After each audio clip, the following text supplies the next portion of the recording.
आप डेली वायु प्रदूषण के बारे में सुन रहे होंगे और आप इसके परिणामों को भी जानते होंगे, लेकिन आज इस वीडियो में हम वायु प्रदूषण के आपके बच्चों पर पड़ने वाले ऐसे इम्पैक्ट के बारे में बताने जा रहे हैं जिसे सुनकर आपके रोंगटे खड़े हो सकते हैं। नमस्कार, मैं हूँ रक्षिता। दिन पर दिन बढ़ते वायु प्रदूषण से आजकल हर कोई परेशान है। ये न सिर्फ हमें बल्कि हमारे बच्चों के स्वास्थ्य पर भी गहरा असर डाल रहा है।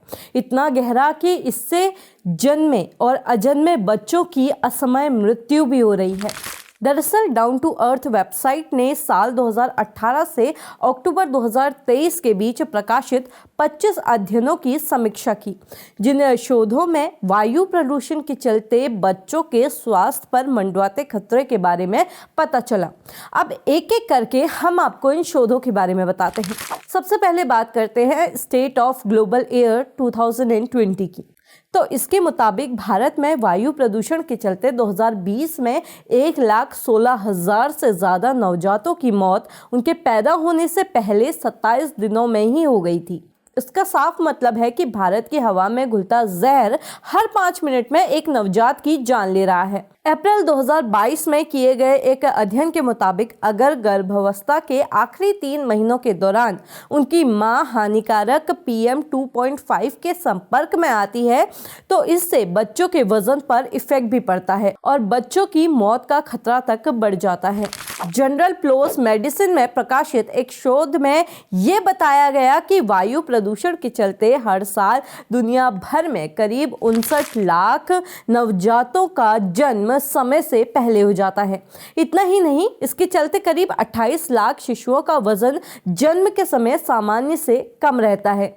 Journal of environmental economics and management में प्रकाशित एक अध्ययन की माने तो वायु प्रदूषण बच्चों के विकास पर भी काफ़ी नेगेटिव इम्पैक्ट डालता है, साथ ही उनके ग्रोथ को भी अवरुद्ध कर देता है। एक और रिसर्च के मुताबिक भारत में बढ़ते वायु प्रदूषण की वजह से हर साल 2 लाख से ज़्यादा अजन्मे बच्चे गर्भावस्था में ही मर जाते हैं। देखा जाए तो वैश्विक स्तर पर बढ़ता प्रदूषण दुनिया के लिए एक बड़ी समस्या बन चुका है।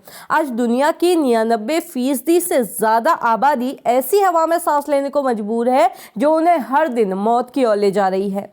31 अक्टूबर 2023 को जर्नल नेचर में एक अध्ययन प्रकाशित हुआ जिसमें ये सामने आया कि PM 2.5 के संपर्क में हर 10 माइक्रोग्राम प्रति घन मीटर की बढ़ोतरी से भारत में 5 साल से कम आयु के बच्चों में एनीमिया के मामले में 10% तक इजाफा हो सकता है।